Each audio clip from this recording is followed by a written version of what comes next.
Good morning, welcome to another Theory Thursday. Today we are looking at diminished chords. How do you build them? How do you find them? How do you use them? There is a very helpful substitution you can use with dominant 7 chords. You can sub those out with diminished chords. How do you do it? We'll talk about it. First, I have my Casio 230 GA on today. I have my gold tweed tie on today. That's what I've been feeling lately, is all this gold. Golden yellow. So, anyway, diminished chords. Let's go to the whiteboard.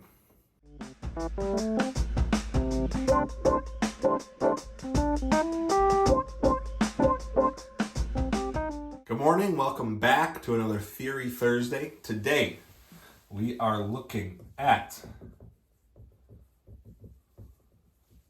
diminished chords. Specifically, how to use them and how to substitute these guys in for other chords. Okay? These are what I call workhorse chords because you can use them in so many different situations. This is going to blow your mind later, but there's only 3 different types of these. So let's get into it. Diminished chords. First of all, let's go over what it means to be a diminished chord. What is it? So, to recap, a diminished chord, sometimes also just symbolized as a circle, and we're talking about 7, the fully diminished 7 chords here. It's a minor third, a minor third, and a minor third. Now, we're talking about intervals here. So, if we were looking at a C, if I wanted to spell out a C diminished 7 chord, fully diminished, I have a C, minor third away, E flat, minor third away, G flat, minor third away, B double flat. Okay? That's C fully diminished. Now, I keep saying fully. What's the difference between fully and something else? There is something called a half diminished, and that would be notated as a circle with a line through it. And that would be just a regular flat 7, like we see in a C7 or a C9 or however. It's just a regular dominant 7. But to make it fully diminished, we have to double flat the 7. So that is a C diminished chord. Okay? So that's what it is. How do we use it? How is it useful? Where do you put it? Check this out. Similar to the tritone substitutions, there are specific spots you can put these to either make it easier on yourself or to add some color to a chord progression, a song, even a melody if you're, or solo, if you're soloing over something. If you see this chord, you can put a diminished arpeggio over it, and this is how. So we're going to look at a dominant 7 chord.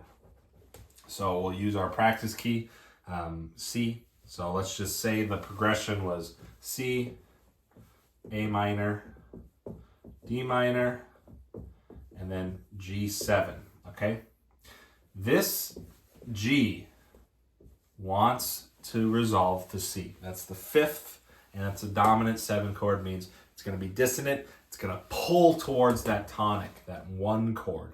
Okay? Now, anytime you have this dominant chord pulling towards something else is where you can use one of these diminished chords. Now, how do you build it? Where do you start? You can build a diminished chord off of let me just separate this. You can build a diminished chord off of the flat 9, the 3rd, that's a 3, the 5th,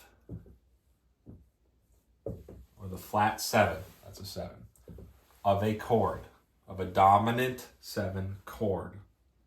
Okay? Why does that work? John, what are you talking about? I still don't know what you're talking about. Where do you start? Okay, so let's look at this. This G7 wants to go to C. What else can we do with this G7? Well, let's spell it out. What is in a G7 chord? G7. We have a G, we have a B, we have a D, we have an F. Okay? Now, I'm also talking about a flat 9 here. So this is the third, this is the 5, this is the flat 7. What would a flat 9 be? Well, you just take a look at the G. What's the key of G? The 9 or the 2 would be A, and you flat it. So we're looking at A flat. This is the flat 9, okay? So it could be G7, it could be G flat 9. As long as it's the dominant chord, this is going to work, okay? So you can build a diminished chord off of the third, the fifth, the flat 7, or the flat 9, and replace the G7. So let's just go with an easy one. We'll start with the third. So if I was going to build a B diminished, what is a minor third? Let's build this out. A minor third away from B. Now, I'll spell it out for you so we're all on the same page here.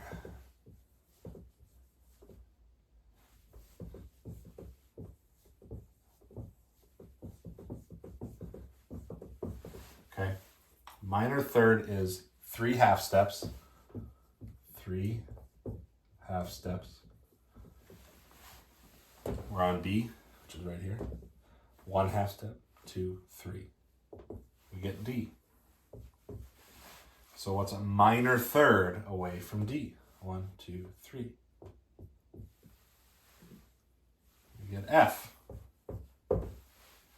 What is a minor third away from F? Do you have any guesses? 1, 2, 3.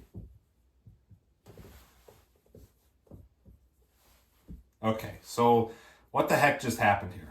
Oops, I put this down too far. Look at this. All the same notes. We're just not playing the G. Okay? So here's the cool thing about the diminished chords. It's all in minor thirds, which works perfectly with how many notes we have in Western music. Because look at this. A flat. What's a minor third away from A flat? 1, 2, 3. Back to B.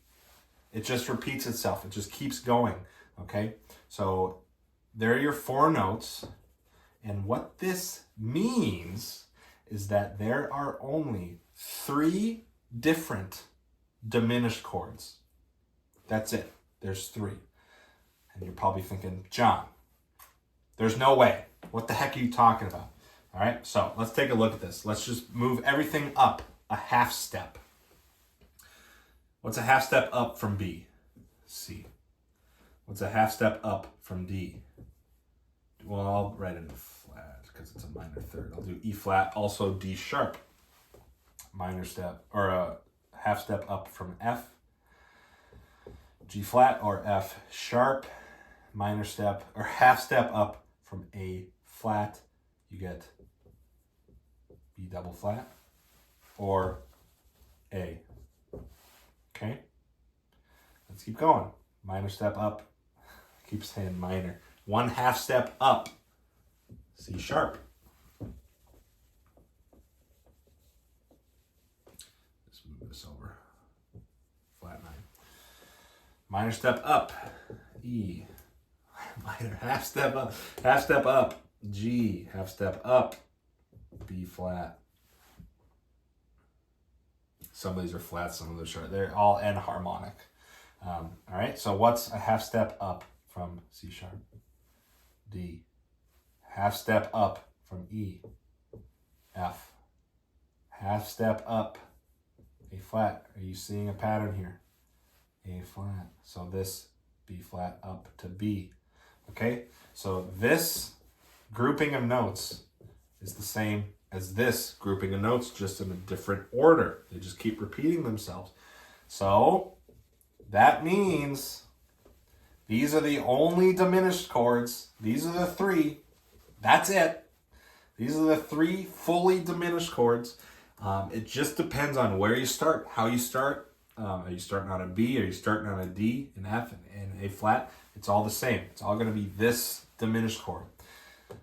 C, E flat, G flat, A flat. It's all this. It's all, no matter what order you put them in, these aren't changing. There's only 3 of them. It just depends where you build it, where you start it.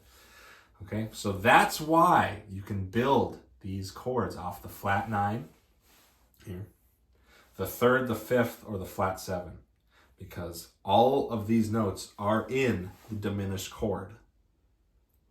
Okay, so what would that look up here?